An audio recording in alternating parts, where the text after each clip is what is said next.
Hello बच्चों, कैसे हैं आप सब लोग। स्वागत है आपका हमारी आज की हिंदी की क्लास में। तो आज हम करेंगे हिंदी व्याकरण पाठ्य पुस्तक 5 का अध्याय 1, भाषा, रूप तथा इकाइयां, लैंग्वेज, फॉर्म एंड यूनिट्स। तो आज हम किसके बारे में सीखेंगे? आज हम भाषा, रूप और इकाइयों के बारे में सीखेंगे। पढ़िए और समझिए।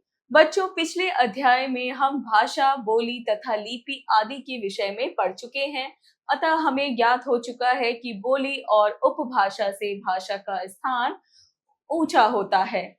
इस कक्षा में हम भाषा को और विस्तार पूर्वक जानने का प्रयास करेंगे। तो बच्चों, हम पहले भी पढ़ चुके हैं कि भाषा क्यों इस्तेमाल होती है, भाषा क्यों जरूरी है, और साथ में ही हमने जाना कि जो बोली होती है और उपभाषा होती है उन दोनों से कहीं ज्यादा जो भाषा होता है उसका स्थान ऊंचा होता है।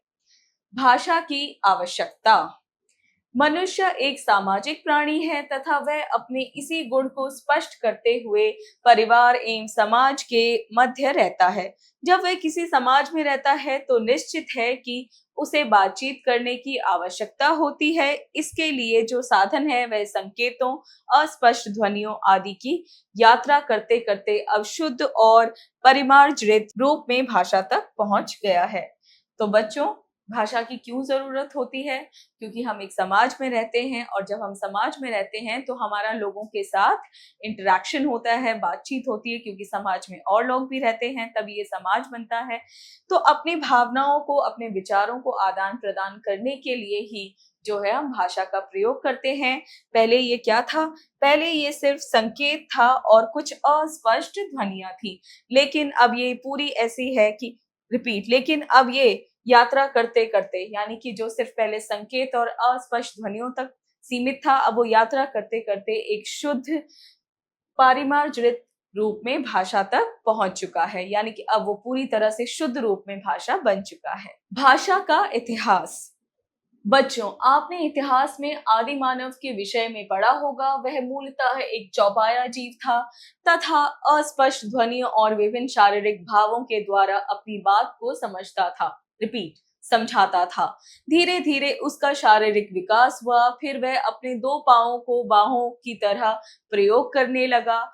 उसके मस्तिष्क का विकास हुआ, वह आसपास घटने वाली घटनाओं को समझने लगा, उसकी ध्वनियां स्पष्ट हुई और वह बोलने लगा। वह स्वयं को अन्य जीवों से ऊंचा मानने लगा।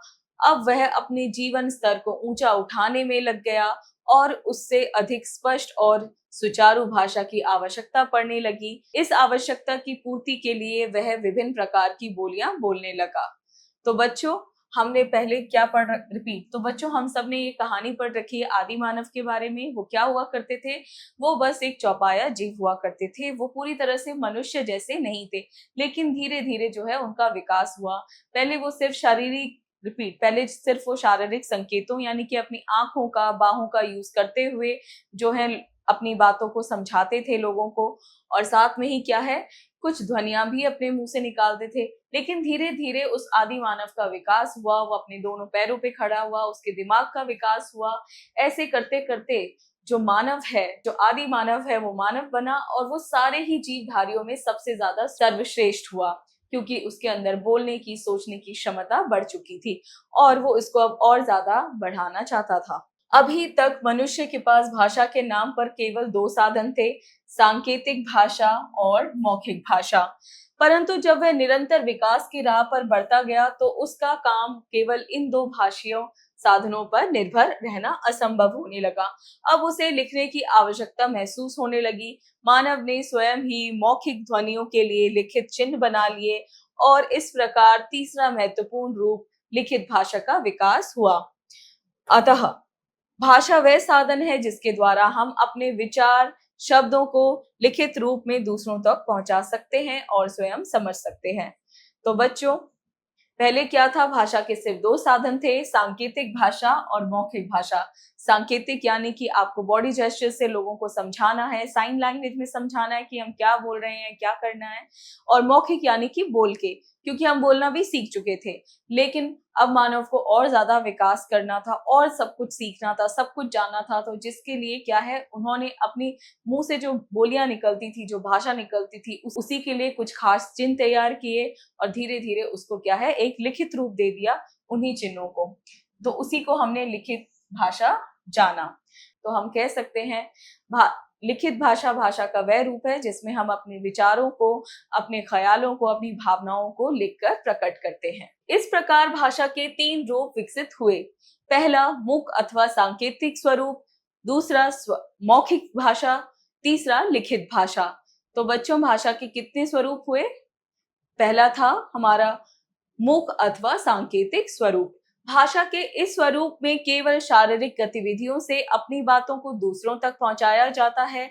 आज भी इस स्वरूप का प्रयोग होता है, जैसे शिक्षक पढ़ाते समय गूंगे व्यक्ति अथवा किसी क्षेत्र की भाषा ना जानने वाले, चौराहे पर खड़ा यातायात नियंत्रण करने वाला पुलिस अधिकारी इत्यादि। अतः मुख, हाथ तथा नेत्रों आदि के द्वारा अपनी बातों को दूसरे तक पहुंचाना मूल भाषा अथवा सांकेतिक स्वरूप कहलाता है।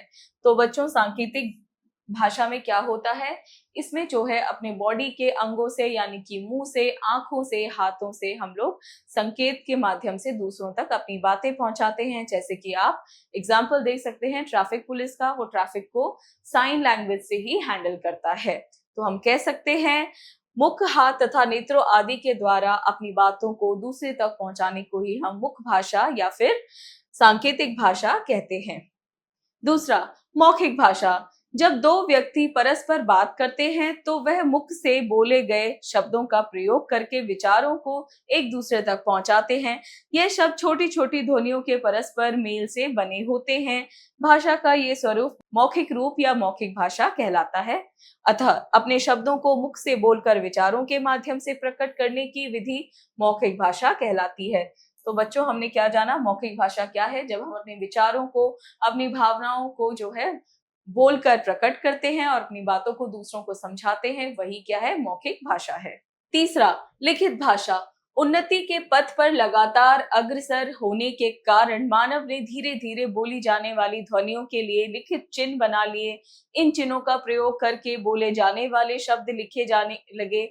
दूर बैठे व्यक्तियों को संदेश आदि भेजने के लिए इस लिखित प्रणाली का प्रयोग होने लगा। भाषा का यह रूप लिखित भाषा कहलाया।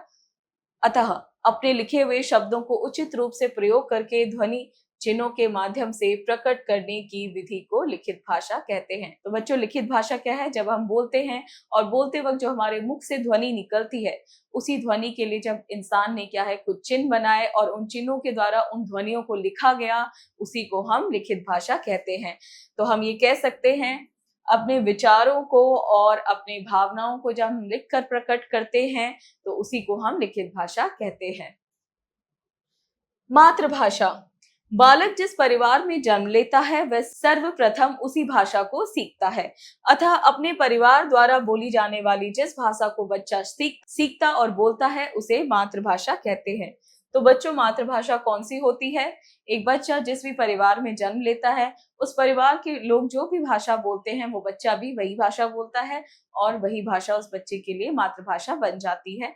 यानी कि अपने परिवार से हम जो भाषा सीखते हैं वही हमारी मातृभाषा होती है। राष्ट्रभाषा। जिस भाषा का प्रयोग राष्ट्र के अधिकांश भूभाग पर बोलने व समझने के लिए किया जाता है उसे राष्ट्रभाषा कहते हैं। राष्ट्रभाषा क्या होता है? जिस भाषा का उपयोग जितना ज्यादा हो सके क्षेत्रफल में बोला जाता है, यानी कि जितनी ज्यादा जगहों पे लोग उस भाषा को बोलते हैं, उसी को हम राष्ट्रभाषा कहते हैं। राजभाषा। जिस भाषा का प्रयोग देश के राजकाज और कार्यालयों आदि में किया जाता है उसे राजभाषा कहते हैं। भारतवर्ष में हिंदी और अंग्रेजी दोनों भाषाओं में राजकाज और कार्यालय कार्य किए जाते हैं, लेकिन हिंदी भाषा को राजभाषा का दर्जा दिया गया है। तो बच्चों, राजभाषा कौन सी है? राजभाषा वे है जब हम लोग कोई राजकाज और कार्यालय या सरकारी कामों में जो भाषा उपयोग होती है वही राजभाषा होती है। और हमारे देश में अंग्रेजी और हिंदी दोनों ही उपयोग होती हैं। और हमारी राजभाषा कौन सी है? हमारी राजभाषा है हिंदी। अंतरराष्ट्रीय भाषा। कुछ भाषाएं अपने देश के अलावा भी दूर दूर तक प्रयोग की जाती हैं। उन्हें बाहरी देशों के लोग भी अपना लेते हैं। ऐसी भाषाओं को अंतर्राष्ट्रीय भाषा कहते हैं। जैसे अंग्रेजी भाषा इंग्लैंड के बाहर भी लगभग सभी देशों में बोली जाती है, अतः यह अंतर्राष्ट्रीय भाषा है। तो बच्चों, अंतर्राष्ट्रीय भाषा कौन सी है? जो सिर्फ अपने देश में नहीं बाकी कई देशों में भी बोली जाती है, जैसे कि अंग्रेजी इंग्लैंड की भाषा है, लेकिन आज हम देखते हैं वो ज्यादातर विश्व के हर एक देश में बोली जाती है। मानक भाषा, विभिन्न भाषाविदों के द्वारा भाषा को एक रूप देने के लिए जिस रूप को प्रधानता दी जाती है उसे भाषा का मानक रूप कहा जाता है। जैसे गड़ंगा, गंगा, अंदर, अंदर आदि। तो बच्चों, मानक भाषा वह होती है जब विभिन्न भाषाविदों के द्वारा भाषा को एक रूप देने के लिए जिस रूप को प्रधानता यानी कि अपनी भाषा को सरल बनाने के लिए जो है जिस रूप का प्रयोग किया जाता है उसी को हम मानक रूप कहते हैं। जैसे कि गड़ंगा को हम लिखते हैं गंगा और अंदर को हम लिखते हैं अंदर बिंदु लगा के, यानी कि हमने भाषा को सरल किया है। बोली और भाषा में अंतर। भाषा के अल्प विकसित रूप को बोली कहा जाता है। भाषा का प्रयोग जहां व्यापक स्तर पर होता है वहीं बोली का प्रयोग सीमित क्षेत्र में होता है। भाषा के भेद होते हैं जबकि बोली का कोई रूप नहीं होता। भाषा में साहित्य सर्जन होता है जबकि बोली में साहित्य सर्जन नहीं होता, जो केवल मौखिक रूप होता है। भारतवर्ष में कुल 22 भाषाओं को मान्यता प्राप्त है। तो बच्चों, भाषा और बोली में क्या अंतर है? भाषा का बहुत ही ज्यादा व्याप्त रूप होता है, वो बहुत ज्यादा बड़े स्तर पर बोली जाती है, लेकिन बोली का कोई ऐसा रूप नहीं होता। बोली एक सीमित क्षेत्र के लिए होती है। भाषा का अपना इतिहास है, अपना साहित्य है, लेकिन बोली का कोई भी इतिहास या साहित्य नहीं हो और ना ही बोली की कोई लिपि होती है। और साथ में ही भाषा के भेद होते हैं, बोली का कोई भी भेद नहीं होता। और भारतवर्ष में कुल 22 भाषा को जो है मान्यता प्राप्त हो रही है। भारत की मान्यता प्राप्त भाषाएं हिंदी, नेपाली, मलयालम, संथाली, असमिया, गुजराती, मराठी, सिंधी, बांग्ला, कन्नड़, मणिपुरी, तमिल, डोगरी, कश्मीरी, उड़िया, तेलुगु, बोडो, कोंकणी, पंजाबी, उर्दू, मैथिली, संस्कृत। तो ये सारी ही भाषाएं कौन सी हैं जिनको मान्यता प्राप्त है। लिपि, मुख से जो ध्वनियां निकलती हैं उन्हें लिखित रूप देने के लिए जो चिन्ह निश्चित किए गए हैं, इन चिन्हों को वर्ण कहते हैं। इन वर्णों को लिखने की विधि लिपि कहलाती है। अतः मुख से बोलते समय निकलने वाली ध्वनियों को लिखने की विधा में लिपि कहा जाता है। तो बच्चों, लिपि किसे कहते हैं? जो हमारे मुख से ध्वनियां निकलती हैं और उन ध्वनियों के लिए जो चिन्ह निश्चित किए गए हैं और जब हम चिन्हों को लिखते हैं उसी विधा को हम लिपि कहते हैं। भाषाएं और उनकी लिपियां। तो बच्चों, चलिए पढ़ते हैं भाषा और उनकी लिपियां। भाषा लिपि, संस्कृत, देवनागरी, उर्दू, फारसी, बांग्ला, मराठी, देवनागरी, हिंदी, देवनागरी, अंग्रेजी, रोमन, गुजराती, देवनागरी, फ्रांसीसी, Roman, German, Roman, Punjabi, Gurmukhi, Nepali, Devanagari, रूसी, सिरिलिक। तो बच्चों, ये हमने क्या पढ़ी? भाषा और उनकी लिपियां। साहित्य, भाषा के विभिन्न विचार एवं सूचनाओं के लिखित रूप के संचित कोश को साहित्य कहा जाता है। साहित्य के माध्यम से लिखित रचनाओं को संजो कर रखते हैं। साहित्य बच्चों क्या है? साहित्य के माध्यम से हम क्या करते हैं? रचनाओं को लिखित रूप से संजो कर रखते हैं। साहित्य के प्रकार, साहित्य के कितने प्रकार हैं? 2 प्रकार हैं, गद्य साहित्य और पद्य साहित्य। गद्य साहित्य, जब हम अपने विचारों को विभिन्न विधाओं जैसे कहानी, रेखाचित्र, संस्मरण, यात्रा, पत्र आदि रूपों में लिखते हैं तब उसे गद्य साहित्य कहते हैं। पद्य साहित्य अपने विचारों को काव्य शैली, गीत, कविता, दोहा, पद्य, चौपाई, गजल आदि रूपों में लिखना पद्य साहित्य कहलाता है। तो बच्चों, गद्य साहित्य किसे कहते हैं? जब हम अपने विचारों को कहानी, रेखा चित्र। तो बच्चों, गद्य साहित्य कौन सा है? जब हम अपने विचारों को किसी कहानी, रेखा चित्र, यात्रा, पत्र के द्वारा जो है प्रकट करते हैं। और वहीं पद्य साहित्य क्या होता है? पद्य साहित्य में हम काव्य शैली, गीत, कविता, दोहा, पद, चौपाई के माध्यम से जो है अपने विचारों को प्रकट करते हैं। व्याकरण, बोलते, पढ़ते तथा लिखते समय हम जिस भाषा का प्रयोग कर रहे हैं वह शुद्ध है अथवा नहीं, इसका ज्ञान हमें व्याकरण कराता है। व्याकरण ऐसा शास्त्र है जो हमें भाषा को शुद्ध रूप से बोलना, पढ़ना और लिखना सिखाता है। तो व्याकरण का क्या प्रयोग है बच्चों? व्याकरण जो है हमारी भाषा को सही से बोलना, सही से लिखना, पढ़ना सिखाता है, तो हमारी अशुद्धियों को शुद्ध करता है। आइए पुनरावृत्ति करें। भाषा का आरंभ संकेतों से हुआ और पूर्ण विकास लिखित रूप में हुआ। भाषा के प्रचलित रूप 3, मान्य रूप 2, लिखित और मौखिक। भारत की राजभाषा हिंदी है। प्रत्येक वर्ष 14 सितंबर को हिंदी दिवस मनाया जाता है। भाषा का क्षेत्रीय रूप बोली कहलाती है। लिखित रूप का संचित कोश साहित्य कहलाता है। साहित्य के 2 रूप होते हैं, गद्य साहित्य और पद्य साहित्य। भाषा के शुद्ध रूप का ज्ञान कराने वाला शास्त्र व्याकरण कहलाता है। अभ्यास कार्य, मौखिक कार्य, स्पीकिंग स्किल्स, यानी हमें बोलकर उत्तर देने हैं। दिए गए प्रश्नों के उत्तर बताइए। का मनुष्य को भाषा की आवश्यकता क्यों होती है? अपने विचारों को, अपनी भावनाओं का आदान प्रदान करने की जो है मनुष्य को भाषा की आवश्यकता होती है। ख भाषा के किस रूप का प्रचलन सबसे पहले हुआ? सांकेतिक भाषा का या मुख भाषा का प्रचलन सबसे पहले हुआ। ग क्या सांकेतिक भाषा को मान्यता प्राप्त है? बताइए। जी हाँ, सांकेतिक भाषा को मान्यता प्राप्त है। घ साहित्य के कितने प्रकार हैं? साहित्य के 2 प्रकार हैं, गद्य साहित्य और पद्य साहित्य। लेखन कार्य, राइटिंग स्किल्स। प्रश्न 1, दिए गए प्रश्नों के उत्तर लिखिए, यानी हमें अब लिखकर जवाब देने हैं। क भाषा से आप क्या समझते हैं? भाषा और बोली में क्या अंतर है? लिखिए। भाषा वह माध्यम है जिससे मनुष्य अपने विचारों को और अपने ख्यालों को दूसरों तक पहुंचाता है। भाषा और बोली में यह अंतर है कि भाषा एक बड़े क्षेत्रफल तक बोली जाती है और बोली का जो क्षेत्रफल है वो बहुत ही सीमित होती है कि किसी खास क्षेत्र में बोली जाती है। भाषा का अपना साहित्य है और बोली का अपना कोई भी साहित्य नहीं होता। भाषा के भेद होते हैं और बोली के कोई भी भेद नहीं होते। ख मातृभाषा से क्या तात्पर्य है? बच्चा यह भाषा कहाँ से सीखता है? मातृभाषा वह भाषा होती है जो बच्चा जिस परिवार में जन्म लेता है वहीं से सीखता है और यह भाषा बच्चा अपने परिवार से ही सीखता है। ग लिपि से आप क्या समझते हैं? जब हम बोलते हैं और बोलते वक्त हमारे मुख से जो ध्वनियां निकलती हैं, उन्हीं ध्वनियों को खास चिन्हों द्वारा मुख से बोलते समय निकलने वाली ध्वनियों को लिखने की विधा में लिपि कहा जाता है।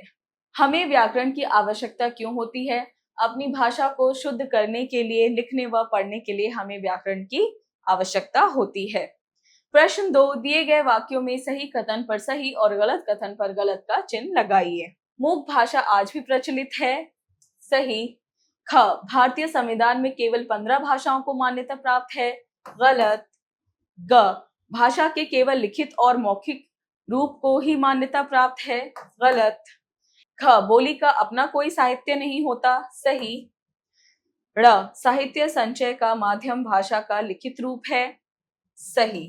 प्रश्न 3, सही मिलान कीजिए। क भाषा में एक रूपता लाना। मानक भाषा। ख मराठी भाषा की लिपि। देवनागरी। ग राष्ट्र के कामकाज में प्रयुक्त होने वाली भाषा। हिंदी व अंग्रेजी। घ बच्चों द्वारा सीखे जाने वाली प्रथम भाषा। मातृभाषा। सोचें, विचारें, क्रिटिकल थिंकिंग। प्रश्न 4, आप भाषा के बिना किसी राष्ट्र की कल्पना कर सकते हैं? सोचकर बताइए। तो बच्चों आपको सोचना है कि अगर किसी राष्ट्र में भाषा ही ना हो तो क्या ऐसे राष्ट्र की कल्पना की जाती है जहां पे हम कुछ बोल नहीं सकते, अपनी बात किसी को समझा नहीं सकते? क्या ऐसे में कोई राष्ट्र विकसित हो सकता है? आपको बताना है सोच के। खेल खेल में ब्रेनस्टॉर्मिंग एक्टिविटी। प्रश्न 5, भारतीय संविधान में वर्णित भाषाओं को लिखिए। तो बच्चों हमारा जो कॉन्स्टिट्यूशन है, भारत का संविधान है, उसमें कुछ भाषाओं को वर्णित किया गया है, कुछ भाषाओं को लिखा गया है। आपको सर्च करना है वो कौन सी भाषाएं और लिखनी है। प्रश्न 6, अपने मनपसंद प्रदेश का नाम लिखिए। पसंद का कारण बताते हुए उस प्रदेश की भाषा, लिपि, पहनावा और खान पान आदि की जानकारी दीजिए। उससे संबंधित चित्र भी चिपकाइए। तो बच्चों आपको क्या करना है, आपका जो फेवरेट जगह है, मनपसंद प्रदेश है, उसका आपको नाम लिखना है, उसका चित्र भी चिपकाना है और वो जगह आखिरकार आपको क्यों पसंद है आप ये रीजन भी देंगे और साथ ही उस जगह का आपको भाषा, लिपि, पहनावा और खान पान की जानकारी भी देनी है। प्रेरणादायक मूल्य। भाषा, बोली और व्यवहार इंसान के व्यक्तित्व का परिचय देता है, अतः हमें अपनी भाषा और बोली में मधुरता बनाए रखनी चाहिए ताकि दूसरे व्यक्ति पर हमारा सकारात्मक प्रभाव पड़े। तो बच्चों, हमें क्या करना चाहिए? हमारी जो भाषा होती है, हमारी बोली होती है, उसमें मधुरता बनाए रखनी चाहिए, हमें अच्छी बातें करनी चाहिए ताकि जो है हमारा अच्छा प्रभाव दूसरों पर पड़ा रहे और हम भी विकास की ओर बढ़े। इसी के साथ बच्चों, आपका ये पाठ हुआ पूरा। मिलते हैं अगली क्लास में।